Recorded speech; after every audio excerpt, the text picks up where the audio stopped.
This is the biggest, most magnificent predator on the block.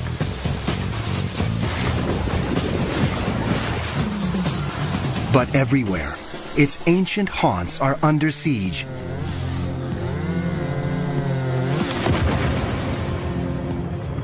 As the modern world closes in, this could be the great brown bear's last stronghold. To protect this extraordinary species, researchers have to learn more about its secret life deep within the forest, and quickly. A veteran tracker joins forces with a new technology that may allow us to enter the bear's ancient territory without risking a close encounter of the grizzly kind.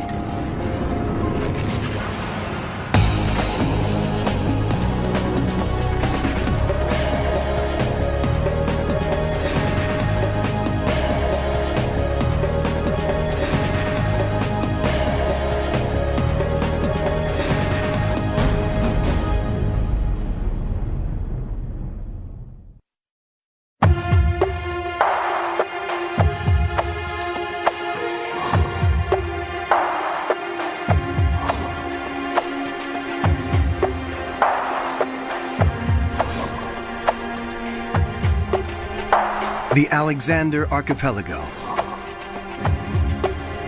More than 1,000 islands clustering off the coast of Western Canada. Originally mountain summits, they are blanketed by dense, ancient woodlands. These are some of the last temperate rainforests on Earth. When most people think of rainforests, this is what they have in mind. Lush, wet, warm, a steaming jungle. This is the tropical rainforest. Young, leafy trees, a huge variety of wildlife.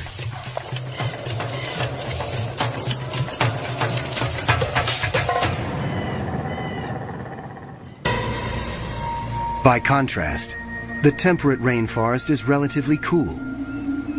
It grows in coastal areas, and its trees are mainly spruce and hemlock, often between 500 and 1,000 years old. It is less diverse than the tropical rainforest, but no less imposing. It is a place where land and sea come together to form a whole greater than the sum of its parts.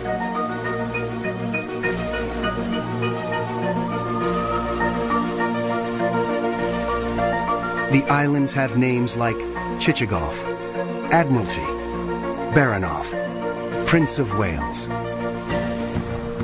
Remote from urban centers, it is a world few humans have penetrated.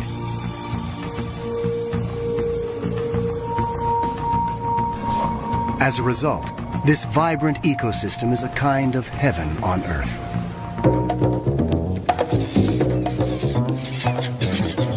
And the variety of wildlife here is astounding. The pristine rivers are alive with countless fish.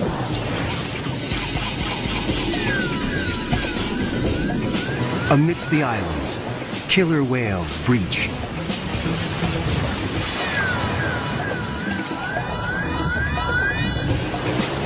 And humpbacks plunge.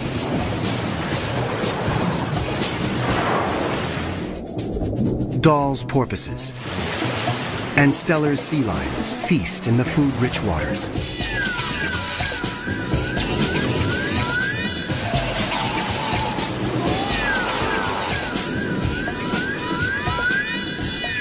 Sitka black-tailed deer make their home in these woodlands, always alert for natural enemies.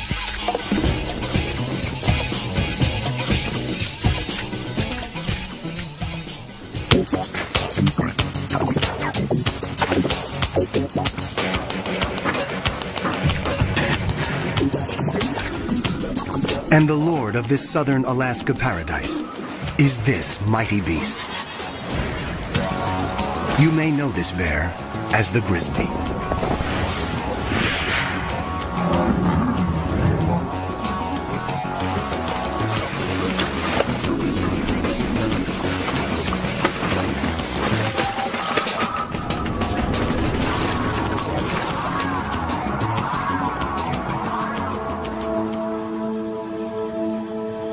Like the forests it roams, this bear is both majestic and mysterious. In North America, brown bears are often called grizzlies, though biologists reserve the term grizzly for inland brown bears and use brown for bears that live on the coast. Genetically, the two are identical. Whatever this bear is called, it is not a bear to be taken lightly. It can weigh more than half a ton and yet reach speeds of almost 40 miles per hour. The brown bear is arguably the world's largest land carnivore. You might think that honor goes to its cousin, the polar bear, but many scientists classify the polar bear as a marine mammal because it spends most of its life in the ocean or on sea ice. On land, the grizzly is king. It can rise up to 9 feet in height.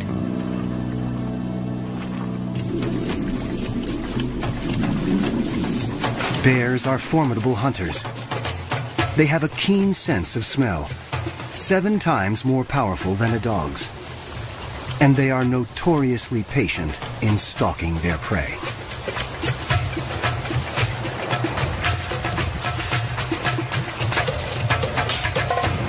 But the grizzly is also a fiercely private animal and usually avoids the company even of its own species. Any human trespassing on its space is asking for trouble. And that includes biologists who'd like to get close enough to learn more about this reclusive animal.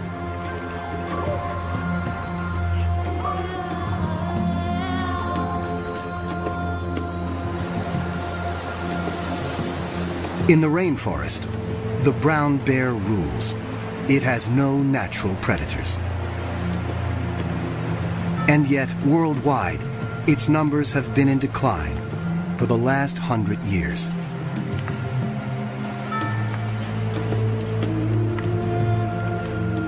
In the early 1900s, more than 100,000 brown bears roamed the western United States. Today, only about 1,000 remain. Across the planet, their range has been cut in half since 1900.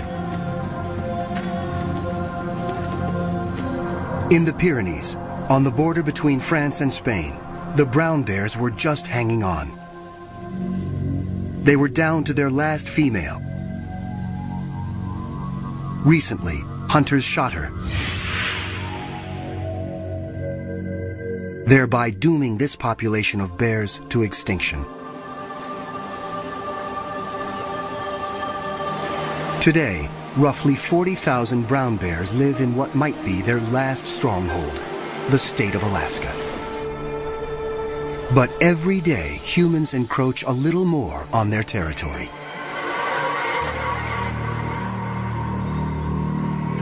And once again, as in the ancient story, it's man who has brought trouble to paradise.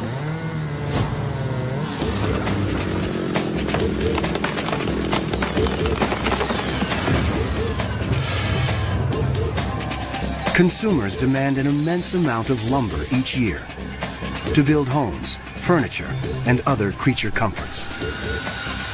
The inevitable result, forest clear-cutting and the roads built to carry out the trees.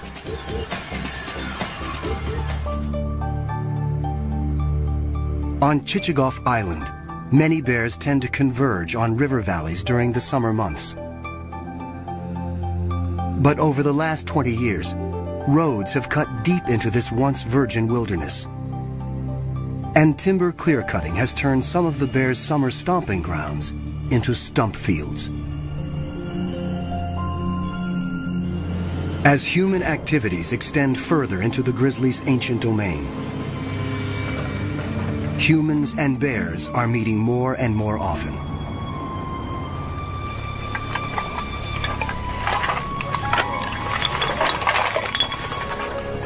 It is a recipe for disaster, for bears, and sometimes for people.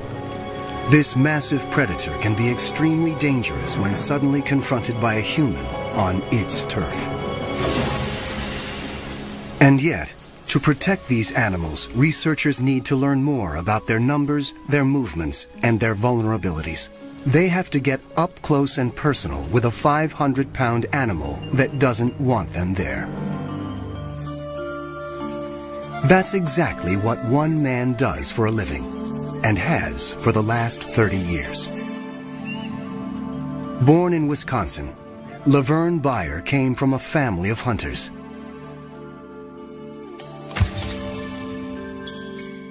He arrived in Southeast Alaska in 1970 and fell in love with the wilderness. 3 years later, Laverne started working with the Alaska Fish and Game Department, tracking and capturing bears for government research. It was a job he was born to do. I've either lived with or worked with bears like my entire adult life, since I was 17 years old. And when I was 20 years old, then I had to shoot a bear in self-defense.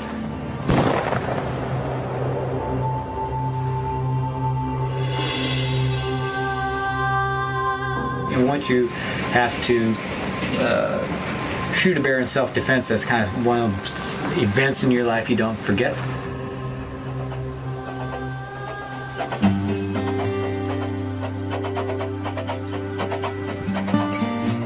Over the years, Laverne has evolved from a trapper into a researcher himself. Largely self-taught, he works on the cutting edge of bear research technology here in Southeast Alaska.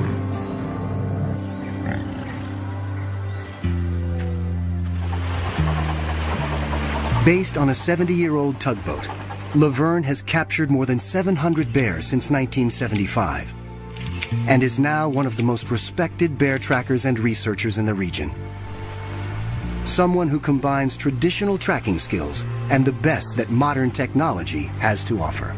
I'm a man who's stuck in the wrong time period because I appreciate things from the past.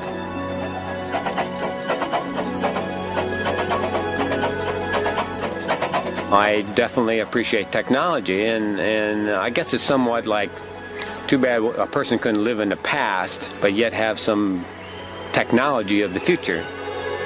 Technology of the present includes VHF and GPS radio tracking collars, which Laverne and his colleagues use to get a sense of the bear's movements. He wants to know how their range is changing over time in response to clear cutting and road construction. Before you can attach a radio collar, though, you have to capture the bear. Laverne and his Fish and Game colleagues have been studying Chichagof Island bears since 1989. Jack Whitman is part of that team. Chichagof is one of the continent's largest islands, with an area of over 2,000 square miles. About 1,100 people live there, and about 1,600 brown bears.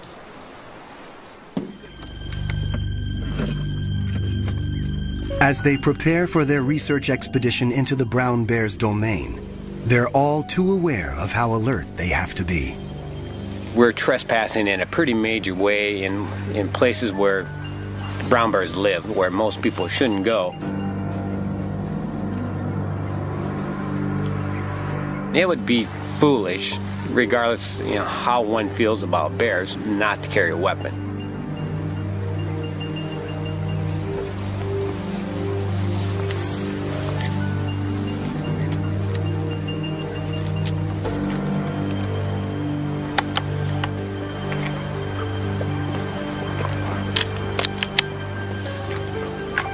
An ancient trail leads into the world of the bear.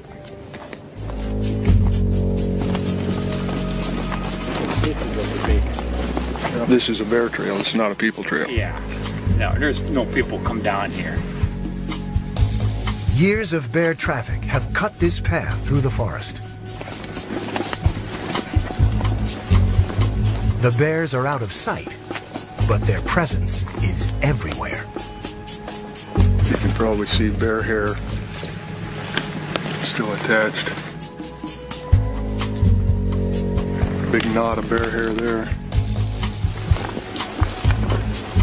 To learn where bears roam off the beaten path, Laverne and Jack want to deploy a radio collar. And that means they have to catch a bear.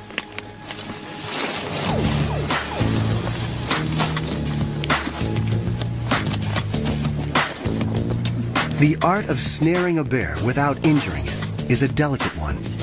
In order to direct its path into the trap, you have to think like a bear thinks. You have to choreograph its movements. The bear has to hit a bullseye right here. Okay. We're trying to force that foot into that spot. Okay, so when he's walking down the trail here, he has hit that perfectly without touching the cable there. Plus you're trying to create his step for him too. This stuff here kind of leads him into this bullseye. If he steps on this, cable here a little bit, it's not going to catch him. The snare is set, but can it fool a bear? As the trackers make their way through the forest, their senses are on high alert for any sign of movement.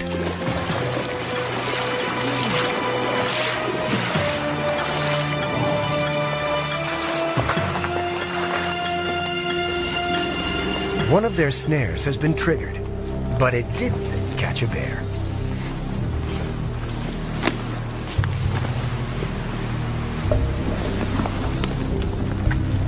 There's a clean miss too. Threw the cable way back there, and pulled it up. This here's been bumped a little, coming that way.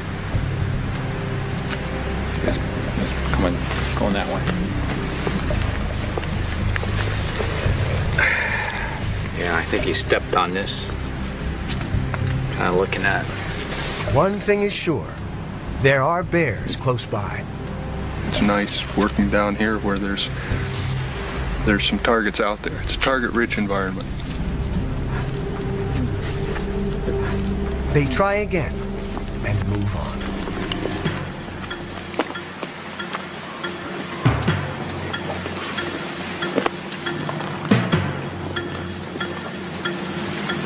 Finally, after hours of tracking bear sign and checking traps, Laverne spots a grizzly in the river near where they've set a snare. It could be headed toward the trap. Now the key is staying silent, motionless, and downwind. They pick out motion, so you move slow, and deliberate, and if preferably you move when they're not looking at you.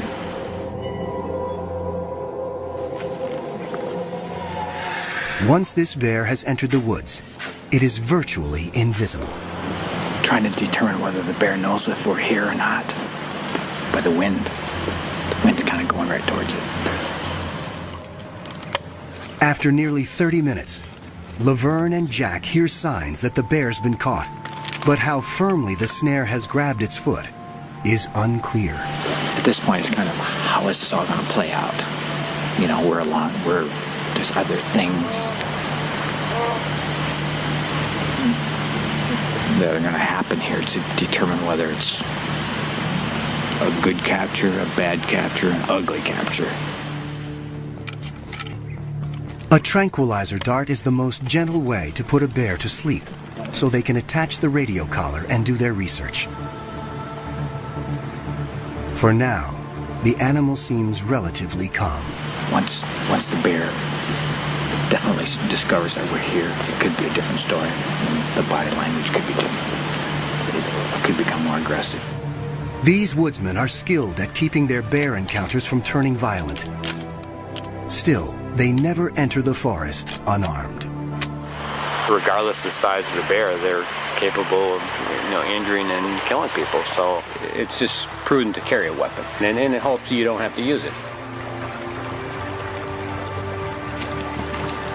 White eagle feathers, good luck.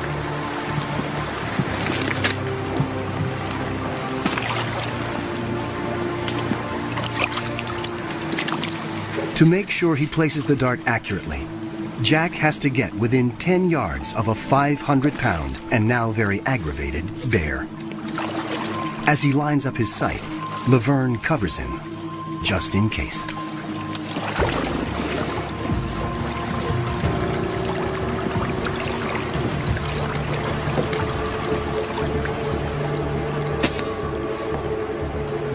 When the bear shifts its position, they can see just how tenuous the snare's grip is. A sudden jerk, and this angry bear could be on them in the blink of an eye.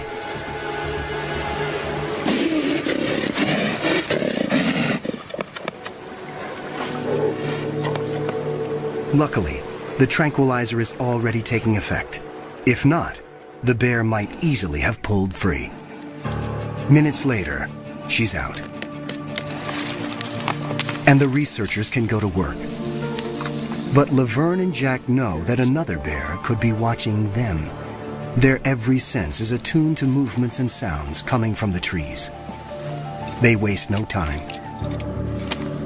First, a blood sample. Then, the radio collar. Radio tracking is an indispensable tool for assessing the movement patterns of a population of bears. Each collar has a unique frequency, so each bear has a unique frequency. It allows us to Hear where she is.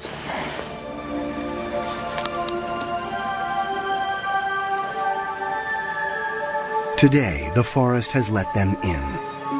It remains to be seen if it will let them leave.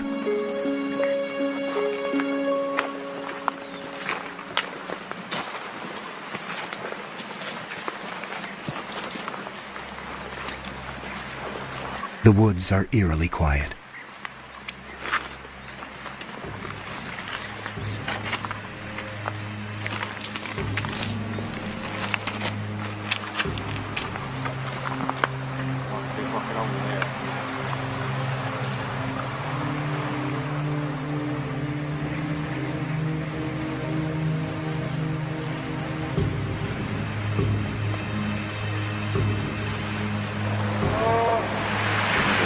Yep, right there. I think I hear a growl. Suddenly, they realize they're being watched.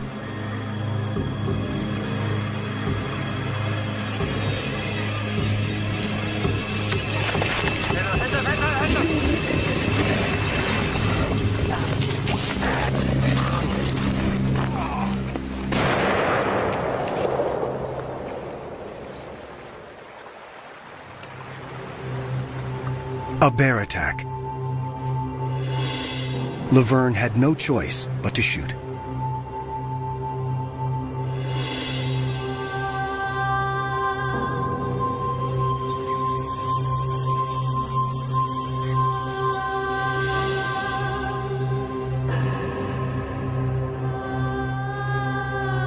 A day that began so auspiciously has ended in heartbreak. The forest let Laverne live, this time, but also forced him to confront a grim reality. Sometimes this work exacts a terrible price.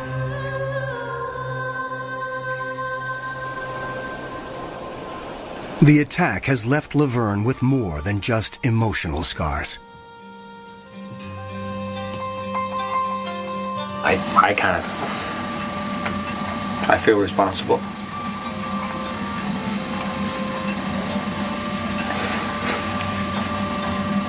You know, I did not want to pull that trigger. I did not want to kill her.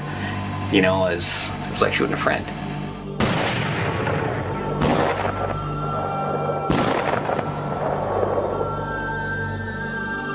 You know, and felt, you know, we're trying to help you. We're trying to help her or help the species. You know, she doesn't know that. I don't want to shoot you. Can't you understand that, you know, we're not trying to hurt you?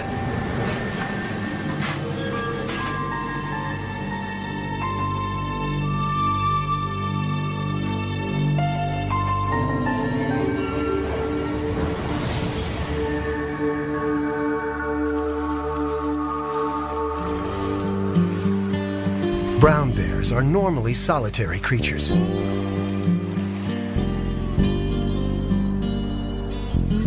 And most of their time is spent finding food and eating.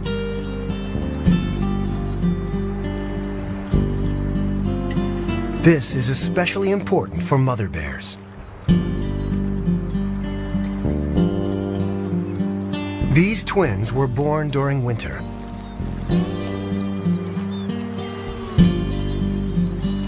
They depend upon their mother's milk.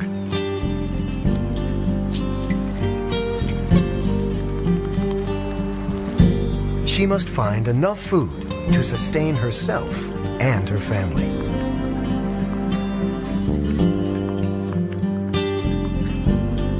In early summer, brown bears commonly eat berries, grasses, and other vegetarian fare. But each year around July, their diet dramatically changes. And it all begins here. Enfolding the islands of southeast Alaska are the rich waters of the Inside Passage. The passage is home to some of the most spectacular animals on the planet.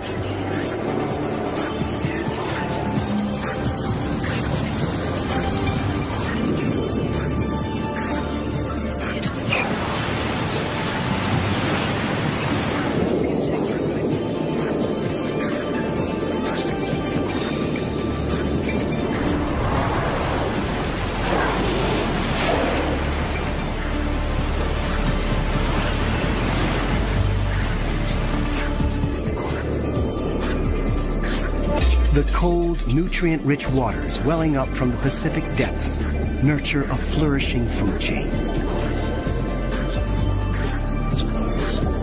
Massive schools of fish thrive on rich plankton and attract an army of predators.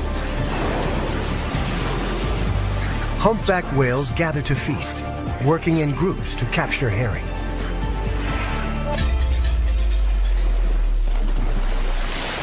Dall's porpoises rely on speed to catch their prey. But sometimes they are not fast enough to escape this mighty hunter.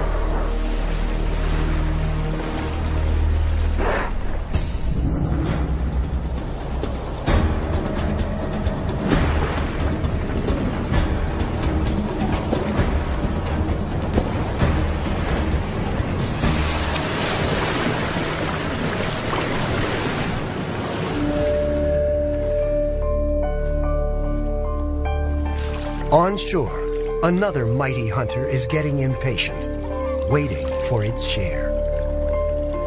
For in a coastal rainforest, the worlds of sea and land are intimately connected. And the ocean's emissary to the rainforest is this remarkable pilgrim, the salmon.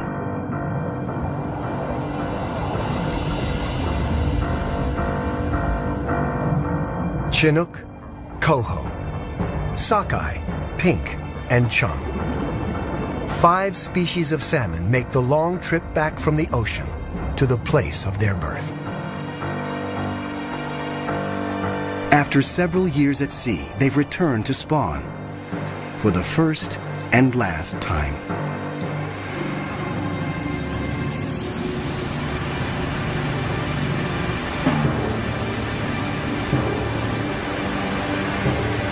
These weary travelers have overcome crushing odds to make it this far.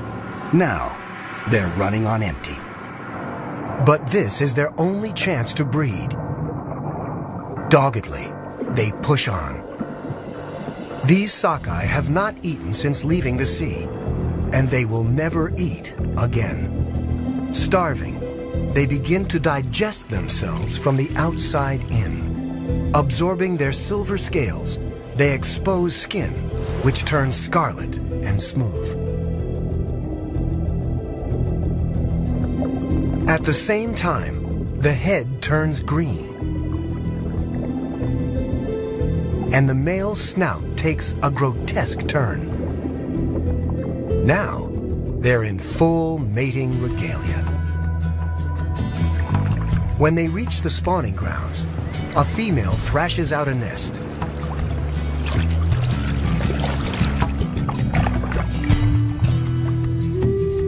The male shadows her, ready to do his part. The spawning rituals culminate under cover of night. A female shudders with the effort of expelling her eggs.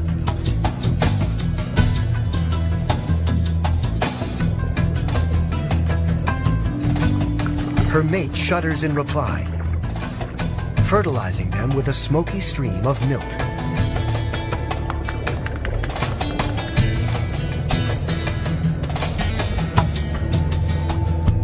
A female can lay 1,000 eggs per nest, and she may build several before she dies.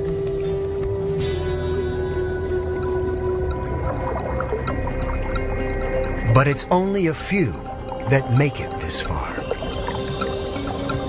Most will perish long before then from marine predators or sheer exhaustion. Or we'll have to run a gauntlet of hungry bears who have been waiting months for just this moment.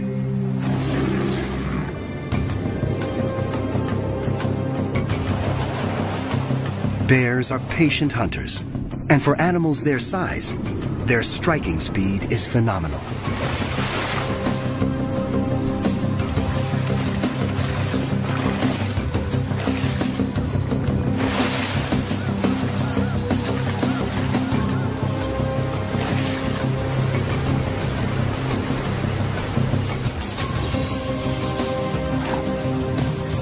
This is a time of feasting for leaner days ahead. Often the bears don't even bother with the salmon meat. They're after the fattier and more nutritious parts, the eggs, the brain, the skin.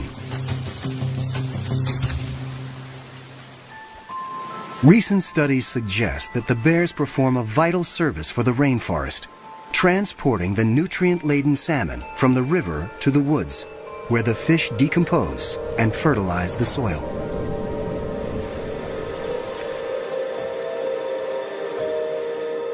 But bears aren't the only hunters on Chichagof Island today. Brown bear hunting is legal in Alaska. Brown bear hunting season is open until the 20th of May. No matter how Laverne may feel personally about the practice, big game hunting is a popular sport in Alaska. If it's going to happen anyway, Laverne wants to make sure it's done properly, and the right bears are taken. Brown bears are the second slowest reproducing big game animal in North America. The female component of the bear population is the component that you want to protect the most. With more than 3 decades experience, few guides are better equipped to track an Alaskan brown bear than Laverne. But he's here for one reason and one reason only: to make sure that if a bear is going to be shot, it's going to be a mature male bear. Laverne operates by another rule as well. He never guides in the same areas where he conducts his research. Today, he's accompanying a hunter to nearby Admiralty Island. We're looking for a male bear, which is a male bear. To identify a male bear has to be an 8-foot bear or larger, or like a 22.5-inch skull or larger. It's the body movement, body structure. That bear there has about a 20-inch skull. Which means it's likely a female and off limits.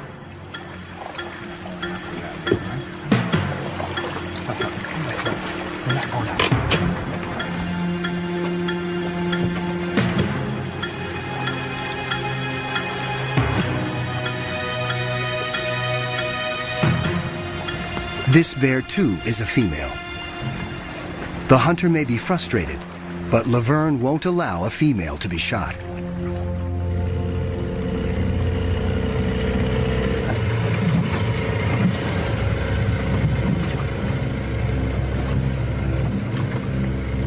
We saw a bear on the beach, and we're going to go take a little closer look, see what it looks like.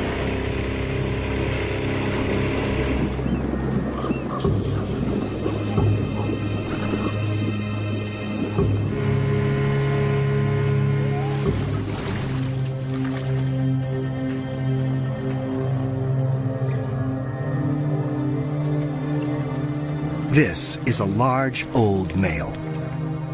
So Laverne gives the green light. The hunter lines up his scope. What an animal. My God. My God.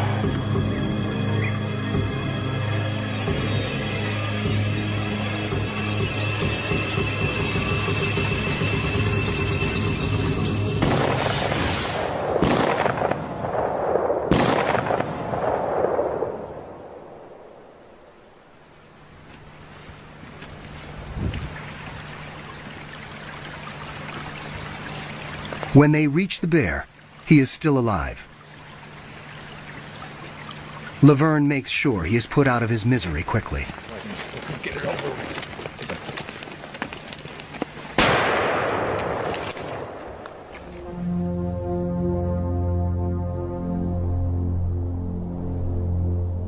Human encroachment, whether in the form of hunting or road construction, is simply a fact of life in our primal forests. Bear advocates, like Laverne Bayer, have to learn as much as they can about the bears as soon as they can. In their ongoing attempts to penetrate the mysteries of Southeast Alaska's rainforest, investigators have used advanced technologies. The earliest high-tech tool was the radio tracking collar. GPS devices were a big step forward. They make use of dozens of orbiting satellites to calculate the precise location of a tagged animal, sometimes within 3 feet. But GPS only tells researchers where the animal is, not what it's doing. What they really needed was a way of getting a video and audio recorder into the deep forest, where it could show them natural behavior, the kind of behavior humans rarely see, because our very presence changes the way animals behave. Fortunately, just such a device exists. It's called CritterCam. CritterCam is the brainchild of marine biologist Greg Marshall. Its purpose is to show us the natural world from the animal's point of view. Over the last 15 years, CritterCam has gathered remarkable video, audio, and environmental data from a wide array of creatures. From great white sharks and blue whales, to emperor penguins and leatherback sea turtles. For the first time, we are able to see what the creature sees and enter its world without conditioning its natural behavior.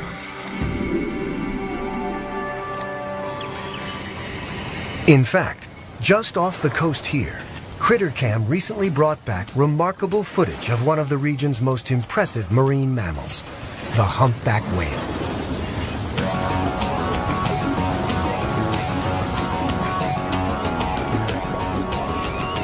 CritterCam revealed how humpbacks hunt together beneath the surface. Some whales herd the fish. One blows a ring of bubbles. One calls to scare the fish into the bubble net. And then the entire group rises to engulf the hapless herring.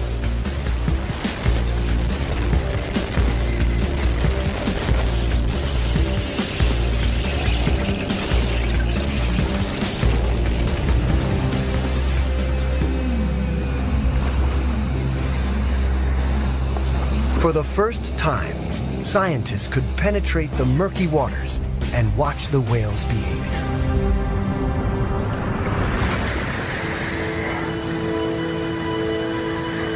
And this suggested another possible use for this technology, this time on a nearby land mammal. Because as experienced a tracker as Laverne is, he's never been able to watch brown bears in the thick of the forest. The GPS has been used on wildlife here in the past few years. Well, the next step for scientists is CritterCam technology, seeing visually the wildlife's viewpoint. After years of success using critter cam to study sea life, Marshall and his team have developed a critter cam for land animals. This terrestrial version presents challenges the underwater device never had to face. For one thing, since audio and video signals don't travel through water, all data is recorded to an onboard tape, which is automatically released after 6 hours. There's no transmission with marine critter cam, so interference isn't an issue. But a rainforest is something else entirely. It's an interference machine. So engineer Dave Rash and his colleagues have put in thousands of hours making sure terrestrial critter cam was up to the job. Every element of the device had to be tested and retested, and then retested again. But it will all be worth it if critter cam brings back information that can help researchers protect the species. Still, lab testing only gets you part way. The critter cam team needed to find out how it performed on a live animal before they got into the field with a wild grizzly. How you doing? This is Damascus, the grizzly bear. He's about a 5-year-old guy. Lay down, lay down. Be a good boy. Look at that thing. Look at that thing. What do you think of that?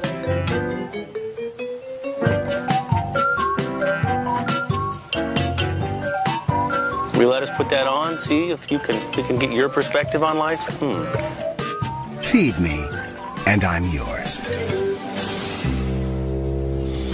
Come here. Let's look around. Let's walk up here. Take a bear walk. What do you think? Let's record.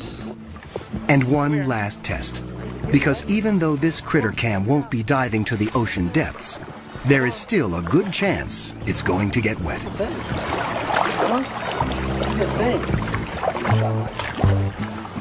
boy, huh? You want to swim a little? You want to do a little swimming?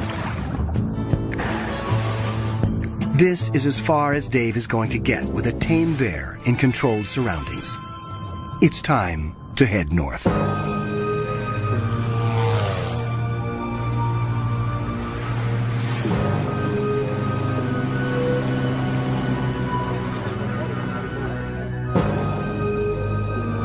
The terrestrial critter cam can dispense with the heavy recording mechanism and transmit directly to a remote receiver.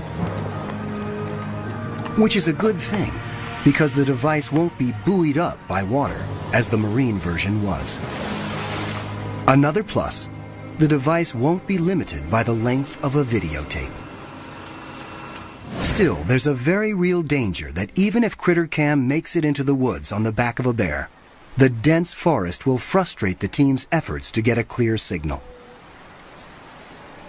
You know, in the temperate rainforest, southeast Alaska, to make the critter cam technology work that you currently have today is quite challenging. It's not the plains of Africa. First step, before going after a bear, field test critter cam on a somewhat less dangerous animal. What's going on here? I'm going up testing the Greg Marshall critter cam. How do you feel about it? Yeah, stop the debate about whether it's going to work through the forest or not. It doesn't take long to see the shape of things to come. Well, we're just tracking Vern as he walks up the canyon. And the signals that I'm getting aren't as strong as I expect. Dave quickly tracks down the source of the problem. This antenna has connections on it which are very clearly marked. Even the best labelled things are no match for stupidity sometimes. Now we've got much better video.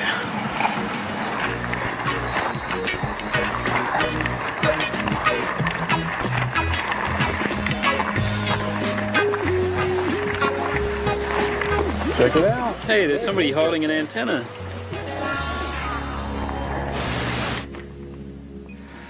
There's only so much preparation Dave can do.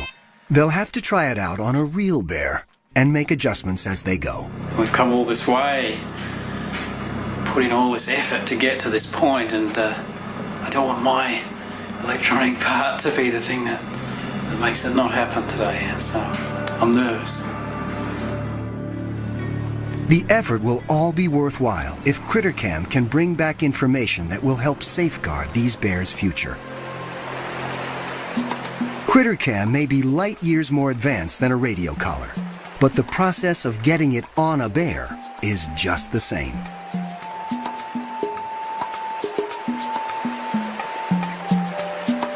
You carefully check various snare locations to see if a bear has been caught. The morning wears on, and only empty or sprung traps are found. Finally, a snare with a bear. It's a small bear, a juvenile, but it will do just as well as a large one for the lightweight CritterCam. Another bear could be nearby, so everyone keeps their eyes and ears open.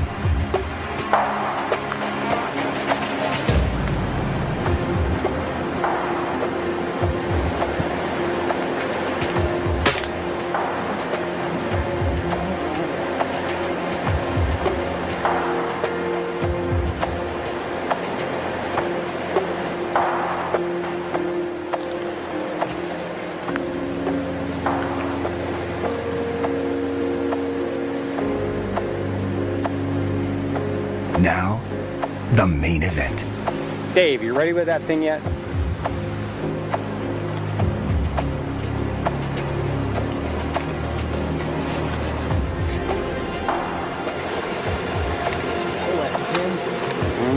That can be locked in? Yeah, what's that? She's on. Till you hit the button, huh? Can you push that little thing in there? The device is locked in place and set to transmit. Time to wake up the bear.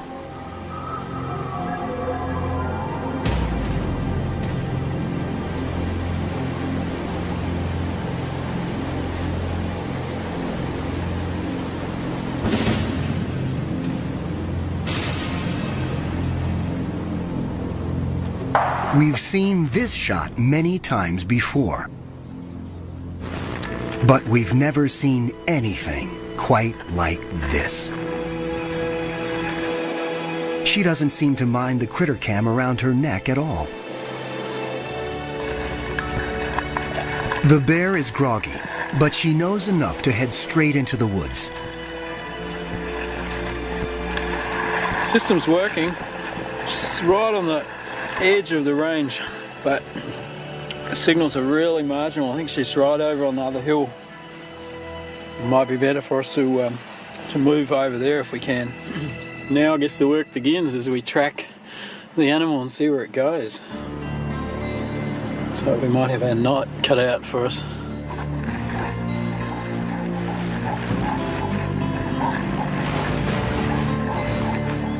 As morning becomes afternoon, the team follows the CritterCam signal to stay within range.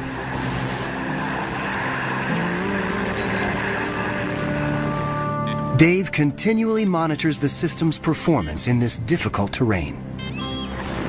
Suddenly, an animal known for its solitary nature shows its softer side. Right there. There's a bear with her. She's having a greeting right now.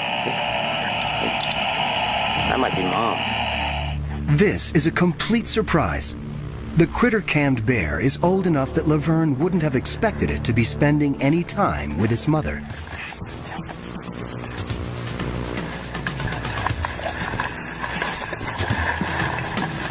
As the video starts to flow more clearly, they see some of the most intimate pictures ever captured of bear life in the depths of the forest.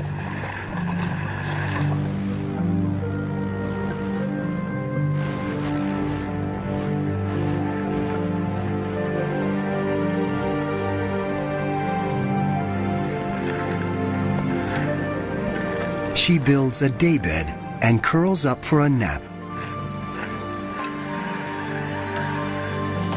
See, that was cool. The fact that she joined up with two of the bears. Oh. Did he actually just say cool? He did. Wow. He thought it was cool, and I think he smiled. When the bear wakes up, an excited Critter Cam team watches as she eats some Devil's Club berries, a staple of the brown bear diet. Oh, check it out, yeah.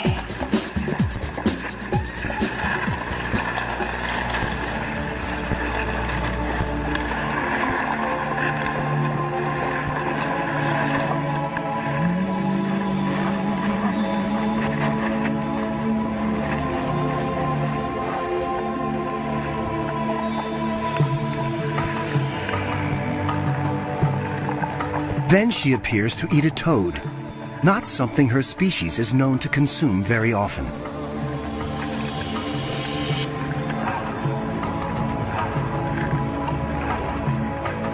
But berries and toads are just appetizers for a brown bear. Soon the bears head to the stream for the entree. And the young female is in the midst of it all.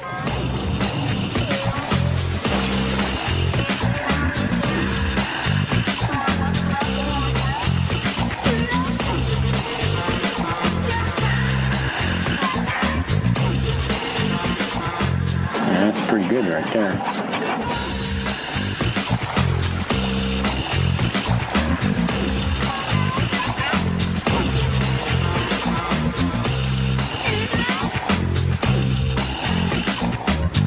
Laverne and the others are glued to the monitor.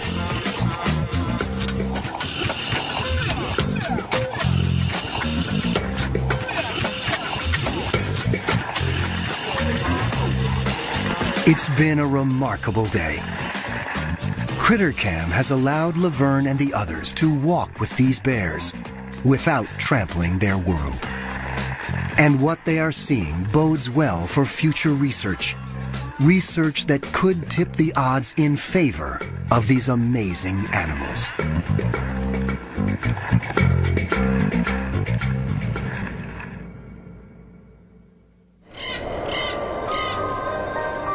It took thousands of years to create the rainforests of Alaska's Alexander Archipelago. They comprise some of the most pristine wilderness in the world. And they could be gone in just a few generations. The future of road building in southeast Alaska is unclear. But what is clear is that more roads would mean more pressure on the bear's home territory. And more encounters between human and bear. The brown bear's best hope may lie with researchers and advocates like Laverne Beyer, a man who has seen grizzly bears die, sometimes at his own hand, and knows all too well the cost of unrestrained human expansion. There are undoubtedly many stories hidden within the thick shadows of the northern rainforest.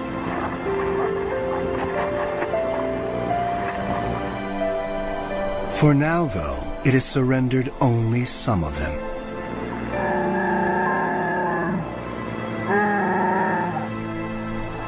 Time alone will tell if it can be persuaded to relinquish more.